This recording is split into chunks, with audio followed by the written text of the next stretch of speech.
all your photo, video, and voiceover needs, check out the fine folks at Blueberry Productions. They will take good care of you. If you don't believe me, you can see for yourself. Check out their work at blueberryproductions.tv, the Facebook page, Blueberry Productions, also a Vimeo page, a YouTube page, and it's Blueberry, BLUBERRY, Prod on Twitter. Check them out today. Blueberry Productions, great people, great work, great service. Hey there, your yard took a real beating this summer. Luckily, Scott's Turf Builder Winter Guard has your back. Just feed your grass with Scott's again this fall when the air is cool and the soil is warm. It's the perfect time to give your lawn a boost. If you do, Winter Guard will give your yard the nourishment it needs to help weak, thin grass recover and support root growth, giving you a greener, more resilient lawn both now and next spring. Guaranteed. Grab a bag of Scott's Turf Builder Winter Guard today. You'll be back to barbecuing in no time. This is a Scott's Yard. Hey parents, we all try to be extra careful with our children in the car, but then we get an important call or text. Remember, our children are watching. Make every drive a good example. Be in the zone. Turn off your phone. Visit childrenshospital.vanderbilt.org/BITZ to learn more about our teen driver safety program. Brought to you by Monroe Carroll Jr. Children's Hospital at Vanderbilt, the Ford Motor Company Fund, and the Allstate Foundation. Hello, my name is Travis Williams, President and CEO of Academics and Athletic Consulting, focusing on educating and empowering tomorrow's collegiate athletic leaders. My passion is for the education and genuine concern and care for today's student athlete. It's the centerpiece of my life's work. A college education, both in and out of the classroom, is a truly rewarding benefit. For more information on AAC, you can go to www.academicsandathleticsconsulting.com. Once again, www.academicsandathleticsconsulting.com. Or you can follow me on Facebook at Academics and Athletic Consulting, or Twitter at Coach TWill24, or Instagram Travis L. Williams 24. Or you can call me at 404-542-6079. Once again, AAC is very proud to partner with J.R. McHenry of the Bossman Radio Show, covering sports and entertainment across the country. Please tune in weekly for informative, entertaining, and expert analysis on today's sports and entertainment topics. Thank you.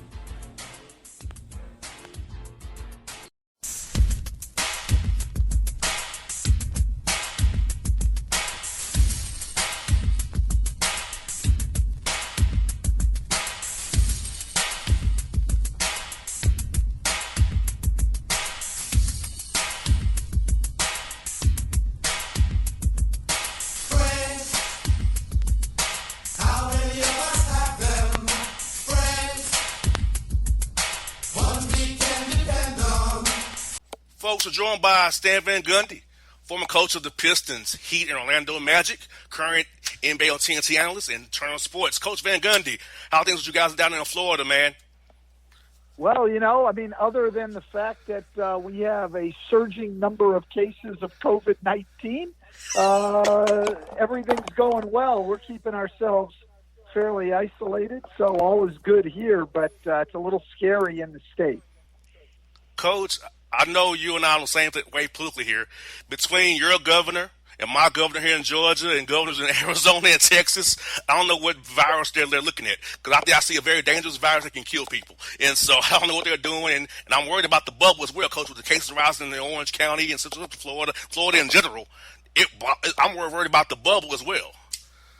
Yeah, I am too, because there are workers, that have to come into those hotels that live in Central Florida, where we're having a greater number of cases, and they have to come into those hotels and work. Now they're keeping them away from the players supposedly, but still it's not a perfect situation. But we're a lot like you guys are in Georgia, in that we're having to rely on our mayors to do the right things, and certainly Keisha Lance Bottoms is trying to do the right thing.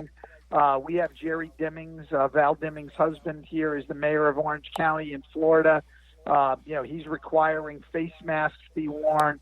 They're trying to do everything in their localities to take care of people doing the right thing and trying to lessen the rise of this virus. But it's hard when your state leaders are not doing the right thing. And, Coach, I'm 33 years old, Coach. I have asthma. So I've used my platform every week to tell my listeners, look, to people like me who are vulnerable in our elderly population, people who have cancer, because going out to a club will be there. Going to the beach will be there. I haven't heard the beaches and clubs going anywhere, Coach. So let's just take the pain now so we can be healthier down the road. But even here in Atlanta, people going out to clubs, having concerts in the indoor facilities. I'm like, Coach, it's like, if you want to have sports, how about people take this seriously? Then you have sports, kind of like we had to have in Europe and other places where they're starting to get back up, ramp up, and going. But here in the States, oh, it's nothing. Don't worry about it. Don't wear a mask, and it'll be okay. It'll go away. You know, it's sad, Coach. Yeah, the mask situation. The folks back here, Coach Stan Van Gundy, I was asking about masking here because like I said, here in Georgia, we know we talked about on the show for weeks ago, guys, about how we need to wear a mask and how we can't be at clubs and bars here in Georgia. They're open. We shouldn't be going to them. People like me who have asthma, who are 33 years old, who have worry about this virus, Coach. And I know in Florida and here in Georgia, it's been politicized about wearing masks. And like I said, Keisha's Land Boss is doing a good job here. So is Ms. Mary Dimmons in Orange County, but we can't do so much. We need people to buy in. If we want to have sports, Coach Van Gundy, we want to do it safe like they are in Europe. We need to wear a mask, take this virus seriously, and not hurt people like me who are vulnerable, others in the age bracket who are vulnerable as well, Coach. No, that's exactly right.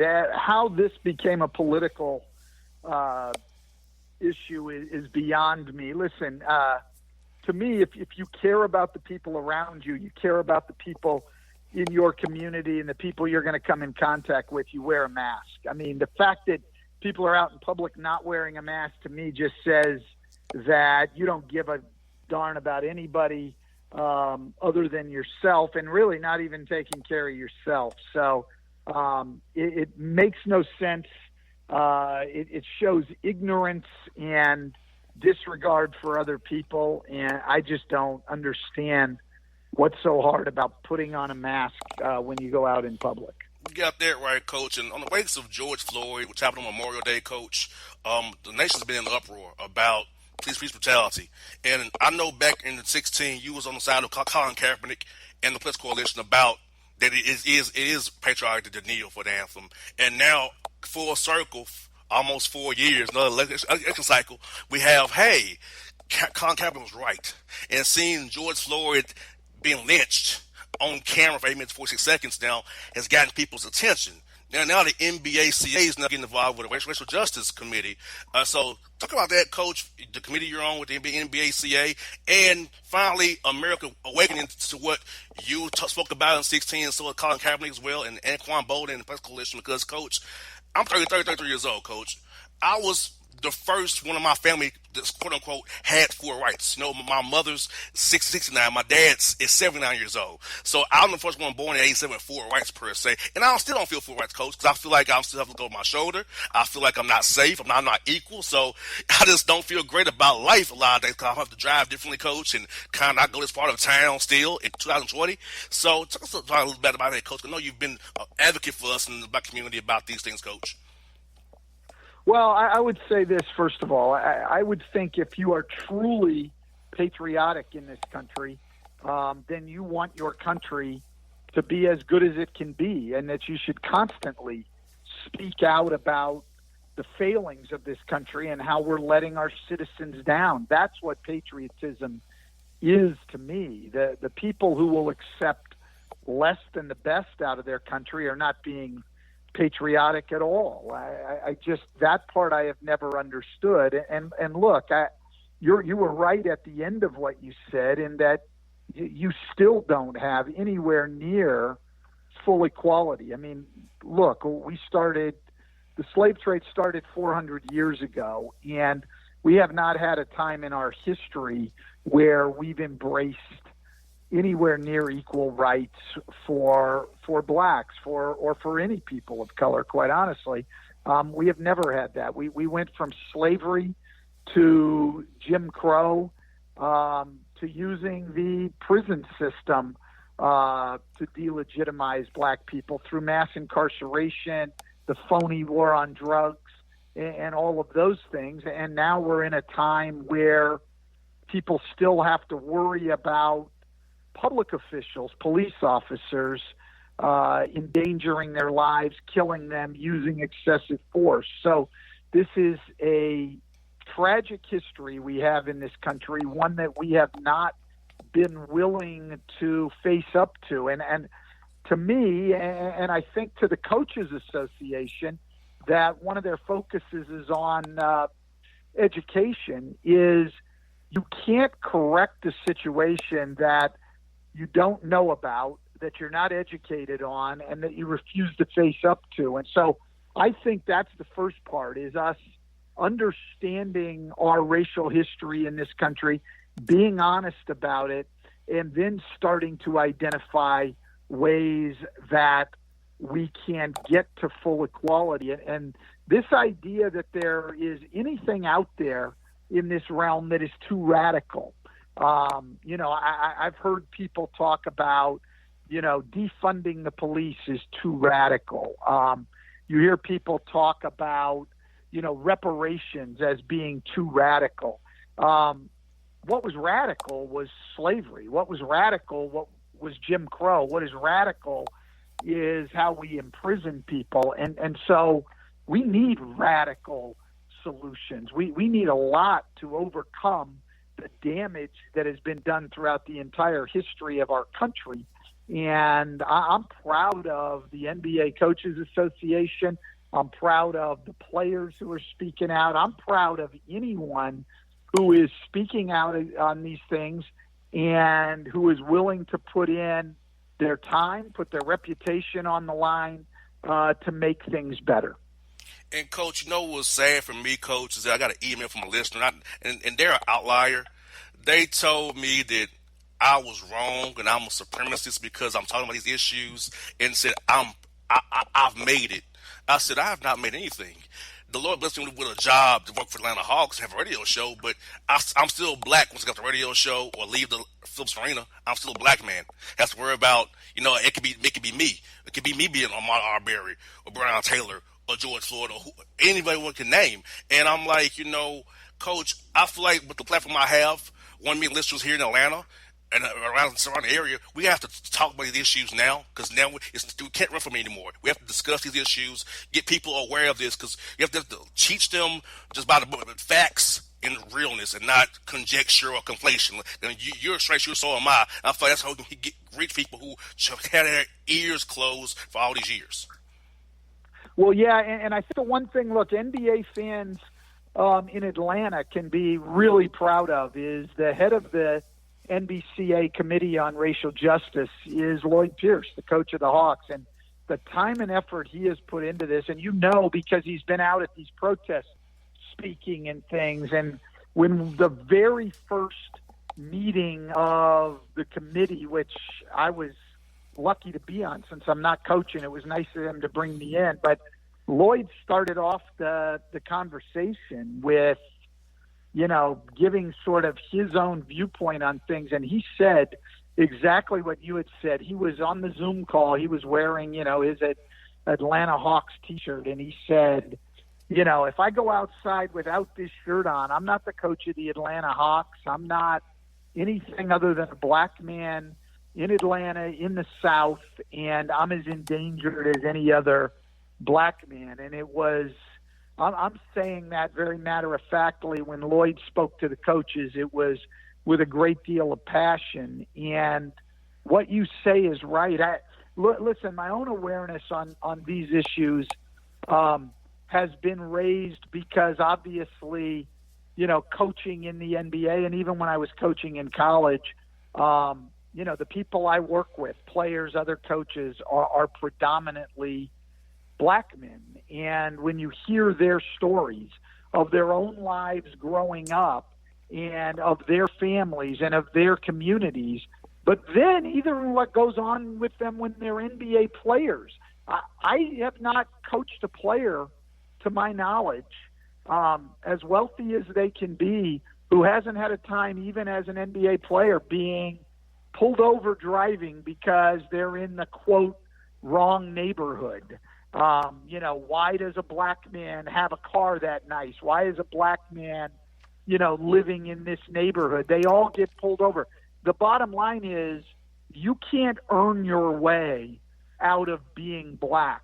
And blacks are mistreated here no matter where they get to. And then the other point, going to what your listener has said to, is people on the right will very often look to the people who have been able to rise above all of the discrimination and everything else and make their place in the world, inside or outside of sports, and make their place in the world as sort of proof that this is a, society that promotes equality. And that's obviously a lot of BS. I mean, you shouldn't have to be exceptional to be able to earn a living and to live a decent life in our society. And that's where we have, put black people, Hispanic people, poor people, is that you're somehow going to have to be that 1 in a million who can rise above it all. That's not the situation that our country should be creating for people. If there is such a thing as an American dream, then it should extend to everyone in this country.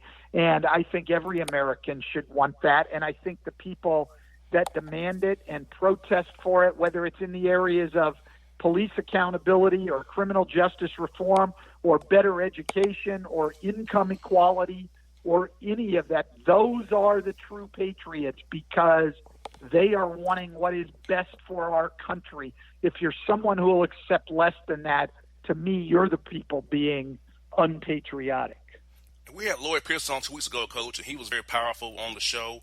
Got a lot of great feedback from Lloyd, talking about what you talked about with the Coaches Association and his experience as well. And he and I are real close based on me covering the team daily. So he was great. It's kind of what you said there, Coach Van Gundy. It's about Lloyd as a coach for the Hawks. First 2 years of full rebuild here in Atlanta, of course, as you know. What does the Hawks need to do going forward for Lloyd and himself, his staff? Because I know you have Trae Young, John Collins, and Herter, and Reddish, who could develop in some. But what does Lloyd need to do going forward with the roster we have here in Atlanta to make this a playoff team next year? Well, I think, look, they're a very, very young team. And so I could probably say the same thing about most really, really young teams. But, they're going to have to improve at the defensive end of the court, which is, one of the reasons that Lloyd Pierce was such a great hire by Travis Schlenk for the Hawks, because, Lloyd came in with a great defensive reputation, having built an elite defense in Philadelphia while working under Brett Brown. And that's exactly what this young team is going to need. I think that even with all of the injuries this year, we saw the offensive potential of this team. We know that Trae Young is a star. We know that John Collins can really play. They added a great pick and roll partner with Clint Capella. When those guys get to play together, guys like Kevin Herter can shoot the ball. And we saw that potential flash, particularly near the end of the pandemic shortened part of the Hawks season. But defensively, they've got a long way to go. Lloyd's really got his work cut out for him. But like I say, he's the perfect guy. He has that defensive acumen. He has the teaching ability. And it's just a matter of young players continuing to develop and learn. And the players have to take the responsibility of really buying in and putting in the work that it takes to be good at the defensive end of the floor. JR, a lot of people now in this league, because scoring has gone up so much, will try to make the point that, the league's really not about defense now. And to that, I would counter and say, well, take a look right now and look at the teams with the 5 best records in the NBA. They're the 5 best defensive teams in the NBA right now. So, yes, scoring's gone up. It's all relative, though. The Lakers, the Clippers, the Bucks, the Boston Celtics, and and the Toronto Raptors. Those are your 5 best defensive teams. They've got the 5 best records. Hawks players need to buy into that. They need to listen to what Lloyd's teaching. They need to put in the work. They need to do it every single night. If they do, this is a team that should be on the rise over the next few years. I'm looking forward to that, Coach. And the guy you coached who's on our roster last year is Vince Carter.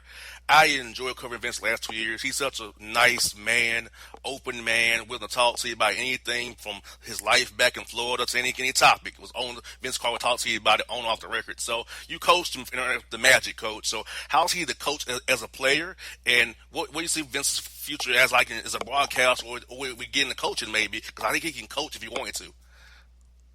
Vince can do anything he wants to do. It was absolutely an honor to coach him. I'm appreciative of the short time I had with him. Vince is a total team guy, which I think he's shown throughout his career. You know, I mean, you look at the way that he has gone from being one of the brightest stars in the league to accepting a role of coming off the bench to then even accepting a lesser role like this year in Atlanta, where his minutes were really limited. Vince has always been about the team, number one, and then he's a really, really intelligent guy, both in terms of basketball and things off the court. But on the court, a very intelligent guy, and very, very coachable. A guy who always wanted to get better, was always interested in getting feedback. There's no better person in this league to coach than Vince Carter, and I'm interested, like everybody else, to see what he ends up doing after his playing career here, because he's capable of doing anything, both in the community and basketball, anything he wants. But Vince and his mom down here in Florida have done a lot for the community. I just saw his mom again right before the pandemic started at a political fundraiser at my house. It was great to catch up with her. They've done an immense amount of good work here in the community. So I'll be following Vince as he heads into his post-playing career life, and I know he will have an impact one way or another, inside or outside of basketball. I would never miss him, Coach. He's a great guy to talk to. And, Coach, a little bit about you, Coach. What is your fondest memory, Coach Van Gundy, of coaching in Atlanta, whether it be at the Omni or Phillips Arena or now Lake Farm Arena? What is your fondest memory of coaching here in Atlanta against the Atlanta Hawks? Well, I'm gonna tell you first, before I get to my greatest memory in Atlanta. I'm gonna tell you the most scared I've ever been in my NBA career was in Atlanta. The first time I remember sitting on the bench before the game, and they let that hawk fly down. Oh, yes. And I had no idea it was coming. I was sitting there. I was on the bench there, like, what the hell is that? And I was scared every other time after that also. But that first time when I didn't know what was coming, I was scared out of my mind. I'm not afraid to admit that. So that is, if you ask me the one main memory of my time in coaching in Atlanta, it was that damn hawk. Yes, it scares me too, Coach. It scares me too, Coach. We're together. We're both scared, Coach. I'm scared with you, man. Yeah. So that's my main memory. I mean, you know, and then, you know, there were both good and bad memories, both as my time as an assistant in Miami and then also when I was coaching in Orlando. You know, we had we had the sweep of Atlanta, you know, the 1 year, which is, I still think, the biggest sweep in NBA history. We won by, I think, 26 points a game, and played really well, but then came right back, you know, and had a tough 6-game loss to Atlanta in 2011, I guess. And so a very difficult time where Larry Drew's strategy of, you know, going to a big lineup with Jason Collins against Dwight paid off for them. So, you know, it's like every other arena probably in the league. You have memories of good things happening, and then you've also got memories of very difficult losses. Atlanta is no different than me, but at least the other 29 places don't have that hawk flying You down. got that right. And, Coach, I was there for that series in my Magic gear. Told off there, I'm a Magic fan at heart. I had all my Magic gear in the arena during that series, Coach, and it made me sick to see Collins on Dwight. How, oh no, Larry's going back to Jason Collins. Oh my God. So yes, Coach, I had the same feeling you did probably during that series in 2011. Yeah, no, it was a tough one for us, because Jason Collins was a very good defender and one of the very few guys in the league who could match Dwight's strength and stand up to him a little bit, and it helped him keep Al Horford out of foul trouble, and they got us at home in game one, and then home court advantage stood up after that, and we just weren't able to make any inroads. We had a shot at the end of game 6 to prolong the series and couldn't get it to go down, but I give Larry a lot of credit for what he did in that series, and their players for buying into that. All year, Larry did the same thing against us. Every other game, Al Horford started at center, except when they played the Magic. He moved him to power forward and started Jason Collins. And you won't usually see coaches do that. They might bring a guy like Jason Collins off the bench a little earlier and play him a few more minutes, but they generally won't change their starting lineup. I think Larry realized how dominant we had been against the Hawks up until that point. And so he made a drastic move, and it paid off for them. I think it gave their team a lot of confidence, and it worked very, very well for them. And I to this day applaud Larry's coaching move on that. Coach, that was my last series as a real fan, because I got my master's degree at August of 2011. Then I went to come work for the Grizzlies for 1 year. And then I came back to Atlanta and worked for the Hawks from 2012 on. So it was my last series, Coach. I was 24 years old as a fan before I got into the business for real. That series. Yeah, that was a tough one for me. It was just, I thought that we had a really good team. And we had home court advantage, and when you have that and you're not able to get through the first round, it's difficult. But that was a good Hawks team, and from their side of the equation, that was redemption on their part, and so I give them all the credit in the world. I got two more for you, Coach. One of them is about my man, Coach Freddie Gonzalez, the former manager of the Braves and the Marlins. I know you and him are real close, and you love baseball, Coach.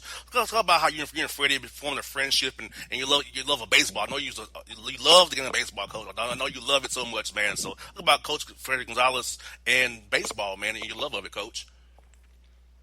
Look, I've met great people throughout my time in sports. I've been very, very privileged to have gotten to know a lot of great people inside and outside of coaching. But you cannot meet a better person than Freddie Gonzalez. And as a manager in baseball, the thing I always admired about Freddie is he's the most even keel person that I had ever met. Great intensity to him below the surface, but he was the same every day, whether things were going well or things weren't going well. I mean, I would think that his players had to love playing for him because there was a consistency about him every single day, about the way he prepared, about the way he communicated with his team.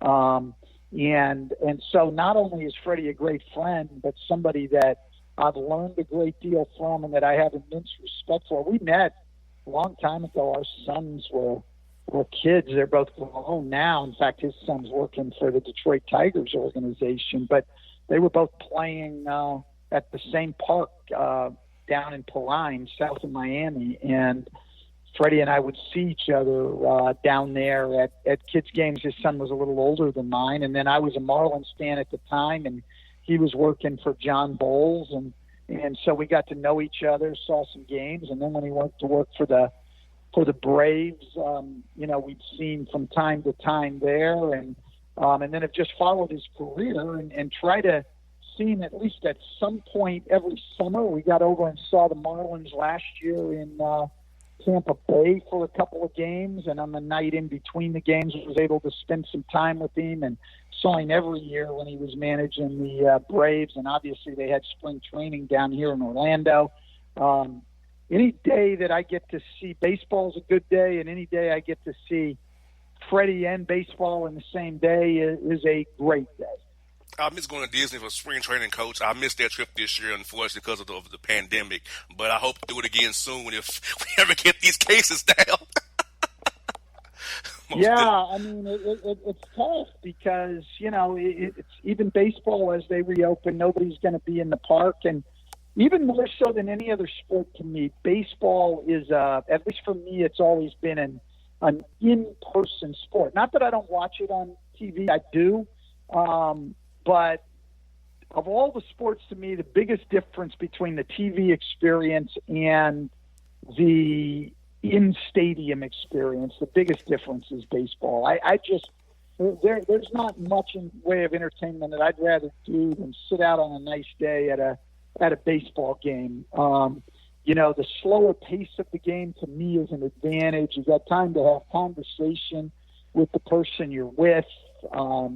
Enjoy some good food and drink and watch a great game. I will miss a summer of not being able to go to a baseball game. I mean, I'm like any other baseball fan in that I can't think of the last time I've had a summer without going to a baseball game. So, it'll be tough for all of us who are fans of the game.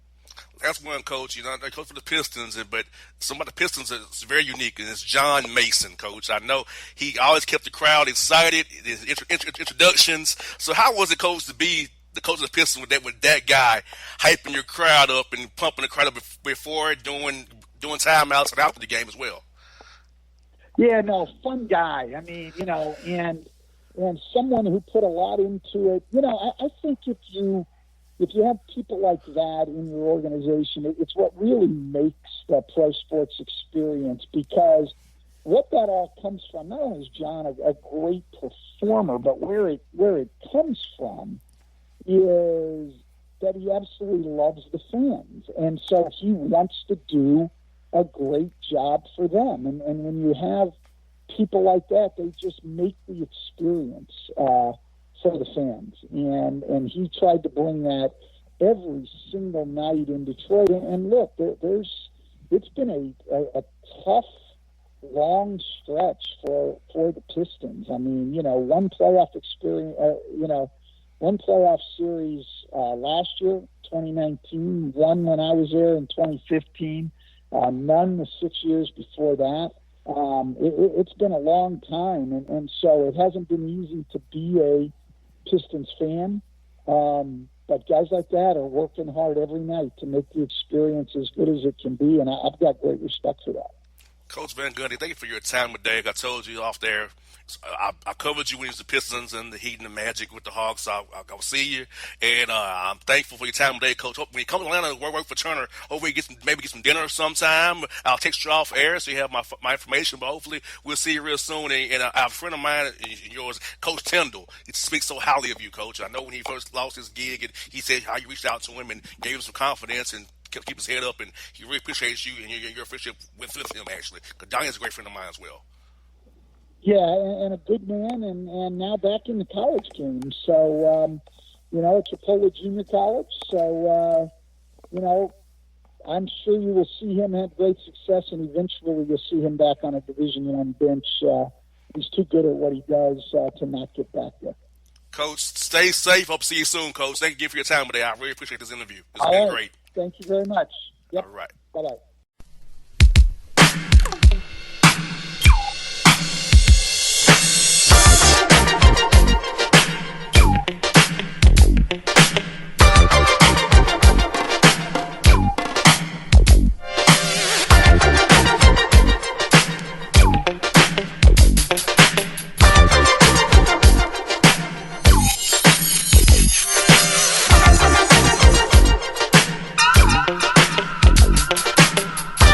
Hip hop fans, I got a great album for you. the debut album from Family Grind ENT, True Speech and 313 Fresh. We're going to give you 2 discs, 33 songs of pure, genuine hip-hop. Albums available on iTunes, Amazon, Google Play, illstreetrex.com, and streaming live right now on Rhapsody, Beats Music, Spotify, Xbox Music, Slacker Radio, and SoundCloud. Check them out today. True Speech and 313 Fresh. Family Grind ENT. Believe in it. Get it. A gorgeous tan from Suntan City gives you an inner glow that relights the fire when you run into your first crush. Vicky, who was that? An old boyfriend. Lucky you just tanned at Suntan City. Lucky he's single. We're doing lunch tomorrow. Won't be single for long then. During Tour of the City, try all 5 tans, including spray tan, for just $4.99. Restrictions may apply. Click to buy now. When you're a teen, you finally get to make some of your own decisions. Who are you going to hang out with? What do you want to be? Are you going to glance at that text while driving? Remember, a split second is all it takes for something tragic to happen. Be in the zone. Turn off your phone. Visit childrenshospital.vanderbilt.org/BITZ to learn more about our teen driver safety program. Brought to you by Monroe Carroll Jr. Children's Hospital at Vanderbilt, the Ford Motor Company Fund, and the Allstate Foundation. It's maybe the night that my dreams might let me know. All the stars are closer. All the stars are closer. Tell me what you gonna do to me. Confrontation ain't nothing new to me. You could bring a bullet, bring a sword, bring a morgue, but you can't bring the truth to me. Alexa, play Kendrick Lamar and SZA. Okay. Maybe the night that my dreams might let me know. All the stars are closer. With Amazon Music, a voice is all you need. Get tens of millions of songs. Download the Amazon Music app today. Yeah, it's your man JC, the host with the most, baby, and it goes down each and every Saturday night right here in the city of Memphis. That's right, y'all. It goes down at Clicks Sports Bar Memphis, baby. 3705 Malco Way, Memphis, Tennessee, 38125. Come out and join us, the Three Kings, each and every Saturday night for the livest karaoke in the city. Everybody gets in free till 10 p.m. Only $5 after. Great food. We got drink specials. We got all kind of games, man. We got the pool tables popping. Whatever you want, we got you, man. Come on out. Have a good time with us each and every Saturday night. That's Clicks Sports Bar, Memphis.